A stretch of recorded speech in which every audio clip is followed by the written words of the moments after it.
ఏంటి? ఎందుకు మీరు వాళ్ళ మీద పర్టిక్యులర్‌గా కేస్ పెట్టారు? సేమ్ టైము ఏమని కేస్ పెట్టారు? స్టేటస్ ఏంటి చెప్పండి? ఒక హిందువుగా ఒక సనాతన ధర్మాన్ని అవలంబిస్తూ, సనాతన ధర్మాన్ని పాటిస్తూ, అలాగే కలియుగ ప్రత్యక్ష దైవంగా భావించేటువంటి తిరుపతి వెంకటేశ్వర స్వామిని కొలుస్తూ ఉన్నటువంటి లైఫ్‌లో ఒక ఫ్యామిలీలో పుట్టినటువంటి వ్యక్తి. చిన్నప్పటి నుంచి కూడా తల్లిదండ్రులతో పాటు, పెద్దయిన తర్వాత పెళ్ళైన తర్వాత పిల్లలతో పాటు, ఫ్యామిలీతో పాటు, ఫ్రెండ్స్‌తో పాటు వెళ్ళొస్తుంటాం. ఓకే. అక్కడ వెళ్ళొచ్చి అక్కడ ప్రసాదాన్ని చాలా పవిత్రతతో దాన్ని చూస్తుంటాము. కింద పడ్డ కళ్ళకు అద్దుకొని తింటాము. అవును. దాన్ని తీసుకొచ్చి వేరే వాళ్ళకు పంచుతాం. అంతటి కనెక్షన్ ఉంటుంది మనకు. మన మన మనోభావాలు దాన్ని అంత పవిత్రంగా చూస్తుంది. అటువంటి పవిత్రత కలిగినటువంటి ప్రసాదాన్ని, అంత పవిత్రత కలిగినటువంటి వెంకటేశ్వర స్వామి యొక్క ప్రతిష్టను, శాంక్టిటీని, పవిత్రతను దెబ్బతీసే విధంగా ఉన్నటువంటి విషయాలు తెలుసుకున్న తర్వాత ఒక హిందువుగా నా ధార్మిక భావాలు డెఫినెట్ గా హర్ట్ అవుతాయి. దాంట్లో క్వశ్చనే లేదు, సెకండ్ థాటే లేదు. ఇప్పుడు ప్రపంచం వ్యాప్తంగా కేవలం హిందువులు మాత్రమే వెంకటేశ్వర స్వామిని మొక్కుతారు, పూజిస్తారు, కొలుస్తారని కాదు కదా. అవును. అవును. అనేక దేశాలకు సంబంధించినటువంటి అనేక మత పంతులను అవలంబించేటువంటి వారు కూడా వెంకటేశ్వర స్వామి దగ్గరికి వస్తారు. మీరు చాలా మంది టూరిస్టులు వస్తారు. అది హిందువుల విషయమే కాదు, చాలా ప్రపంచంలో చాలా మందికి సంబంధించినటువంటి విషయం. 20th రోజు నాకు నాలెడ్జ్కి ఏమొచ్చిందంటే, ఒక గుజరాత్ బేస్డ్ ప్రైవేట్ ల్యాబొరేటరీలో తిరుపతి ప్రసాదంలో వాడేటువంటి నెయ్యి శాంపుల్స్ టెస్ట్ చేస్తే ఆ నెయ్యి శాంపుల్స్ లో బీఫ్ టాలీ, ఫిష్ ఆయిల్ మరియు పోర్క్ ఆయిల్ అని తెలిసి ఉన్నది, ప్రజెన్స్ ఉందని చెప్పి మనం పవిత్రంగా భావించి దేవుడికి సమర్పించి మనకు ప్రసాదంగా ఇచ్చేటువంటి దాంట్లో ఆ రకమైనటువంటి పశువుల కలేబరాల నుంచి తీసినటువంటి ఆయిల్ని మనకు ప్రసాదంలో తయారీకి వాడిందంటే ఒక హిందువుగా మీ మీ మనోభావాలు దెబ్బతిన్నా. ఇదే విషయము వేరే మతస్థుల దగ్గర జరిగి ఉంటే నేనైతే కంప్లైంట్ ఇచ్చాను. వేరే మతస్థులకు సంబంధించిన దేవుళ్ళకు కానీ, వాళ్ళ పూజలకు కానీ, వాళ్ళ పద్ధతులకు కానీ జరిగి ఉంటే ఈ రోజు అల్లకల్లడం అయిపోయింది దేశం అంతా. లా అండ్ ఆర్డర్ ప్రాబ్లం వచ్చేది. చాలా విచిత్రమైన విషయం ఏంటంటే, iPhone 16 రిలీజ్ అయితే దాన్ని కొనడానికి రోడ్ల మీద గంటల లైన్ లో నిలబడ్డటువంటి హిందువులు, వాళ్ళు పవిత్రంగా భావించేటువంటి వెంకటేశ్వర స్వామి యొక్క ప్రసాదంలో ఈ రకమైనట్టు వచ్చింది అని తెలిసి ఒక్కరు స్పందించలేదు, రోడ్డు మీకు రాలేదు. చాలా దురదృష్టకరమైనది. సరే, అది విషయం పక్కకు పెడితే ఈ కంప్లైంట్ ల్యాబ్ రిపోర్ట్ వచ్చింది. ఆ ల్యాబ్ రిపోర్ట్ సంబంధించినటువంటి విషయాన్ని ఇమీడియట్ గా ఆ నెక్స్ట్ డేనే టీటీడీ బోర్డు మెంబర్స్ కన్ఫర్మ్ చేశారు. ఈవో గారు కన్ఫర్మ్ చేశారు. అవును, నిజమే, ఆ ల్యాబ్ రిపోర్ట్ ప్రకారము ఆ గీ శాంపుల్స్ లో ప్రజెన్స్ ఉన్నది, ఆ రిపోర్ట్ ప్రకారము కరెక్టే అని అన్నాడు. కాబట్టి మేము ఇమీడియట్ గా గీ ఎవరైతే సప్లై చేస్తున్నారో ఆ సప్లైస్ ని మేము ఆపేశాము, వాటిని రిటర్న్ పంపించేశాము. మేము మొత్తం ప్రక్షాళన చేస్తాము, ఎవరు బాధ్యులో వాళ్ళపైన ఎంక్వైరీ చేసి శిక్షిస్తామని చెప్పాడు. మరి ఇన్ని రోజులు ఒక పవిత్రంగా భావిస్తూ ఒక దేవుడికి ప్రసాదాన్ని నేను తింటున్నా, ప్రసాదాన్నే కలుషితం చేసేసి పెట్టారంటే నా మనోభావాలు దెబ్బతిన్నట్టే కదా. ఆ భగవంతుని ఈ రోజు ఒక విషయం చిన్న ఎక్స్ప్లెనేషన్ ఇస్తానండి. ఒక నాసి రకం నెయ్యిని తీసుకొని వచ్చి దాంట్లో లడ్డు ప్రసాదం చేశాను. నాసి రకం నెయ్యిలో బీఫ్ టాలీ ఉంది, పోర్క్ టాలీ ఉంది, ఫిష్ ఆయిల్ ఉంది.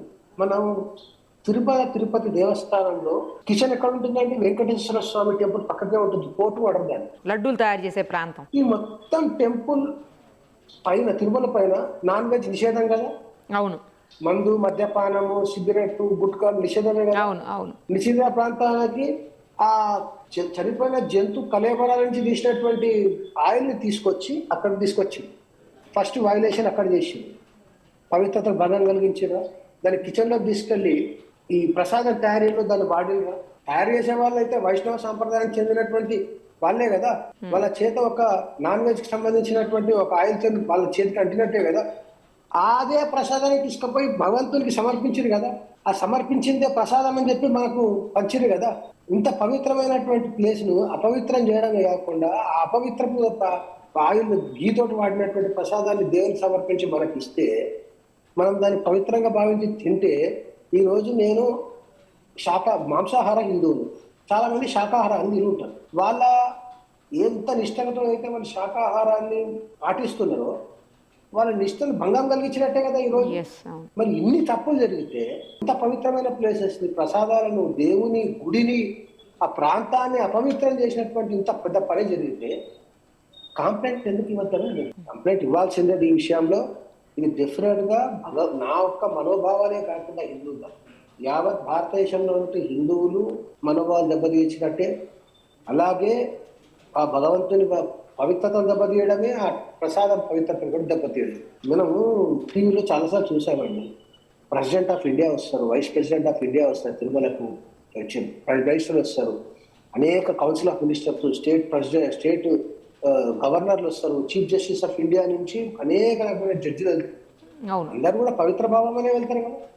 ఇప్పుడు ఈ రోజు మీరు ఆ నాశనకమైనటువంటి గీతో ఉన్నటువంటి అవన్నీ ఏదైతే కలేబరాలు చేసినటువంటి కొవ్వును దాంట్లో ఉందంటే వాళ్ళందరికీ అవన్నీ తినిపించినట్టే కదా.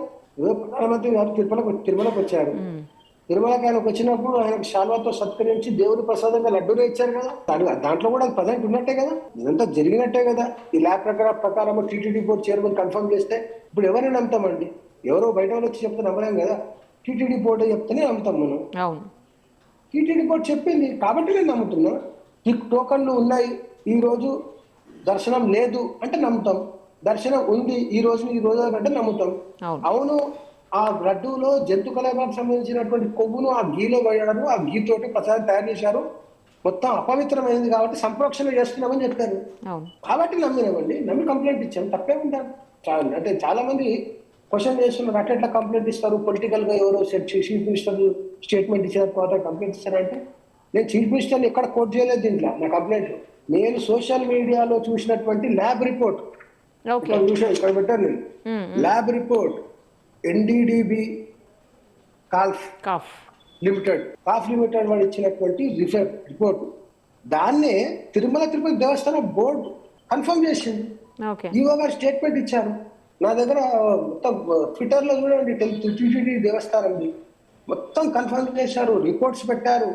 మేము ఆపేశాము, మొత్తం సంప్రోక్షణ చేస్తున్నాము, మళ్ళీ ఫ్రెష్ గా కొత్త గీ స్టార్ట్ తీసుకున్నాము, మళ్ళీ మొత్తం ప్రసాదం మొత్తం చేసుకున్నాము, ఎంక్వైరీ చేసుకున్నాము, దోషులను శిక్షిస్తామని ఇంత ఓపెన్ గా చెప్పిన తర్వాత మనోభావాలు దెబ్బతిన్నట్టుగా, మనోభావాలు దెబ్బతి తప్పు జరిగింది అన్నట్టుగా. తప్పు జరిగింది కాబట్టి ఎవరైతే ఫార్మర్ చీఫ్ మినిస్టర్ గా ఉన్నారో, ఎవరైతే ఆ సమయంలో టీటీడీ చైర్మన్ గా ఉన్నారో, టీటీడీ బోర్డు మెంబర్స్ గా ఉన్నారో, ఆ టీటీడీలో అఫీషియల్స్ గా ఉన్నారు, వీళ్ళందరికీ కూడా తెలిసి ఈ తప్పును చేసే విధంగా వాళ్ళు పర్మిషన్ ఇచ్చినందుకు వాళ్ళ మీద కేసు వేయాలి.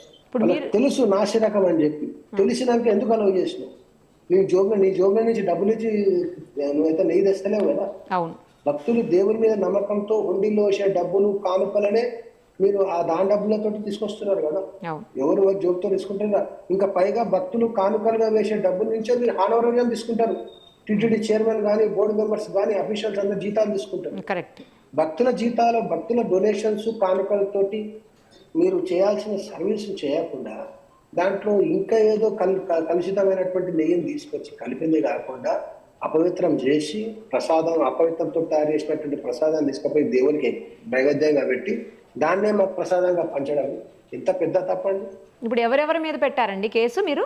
నేను అప్పటి ఫార్మర్ సీఎం జగన్మోహన్ రెడ్డి గారి పైన ఈ సంఘటన జరిగినప్పుడు ఎవరు టీటీడీ చైర్మన్ ఉంటే వారు, ఎవరు బోర్డు మెంబర్స్ ఉంటే వారు, ఆ బోర్డు మెంబర్స్ తర్వాత అఫీషియల్స్ ఎవరైతే ఉంటారు, ఈఓలు కానీ, డిప్యూటీ ఈఓలు కానీ, అడిషనల్ ఈఓలు కానీ, ఎవరైనా సరే దీనికి సంబంధించినటువంటి డిసిజన్ మేకింగ్ లో, ఇంప్లిమెంటేషన్ ఎవరున్నా అందరి మీద కేసులు బుక్ చేయాల్సిందే.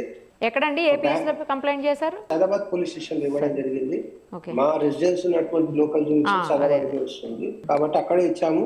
పోలీసు వారు దానిపైన లీగల్ ఒపీనియన్ కోసం పంపామని చెప్పారు. వాళ్ళ రిప్లై కోసం వెయిట్ చేస్తున్నాము.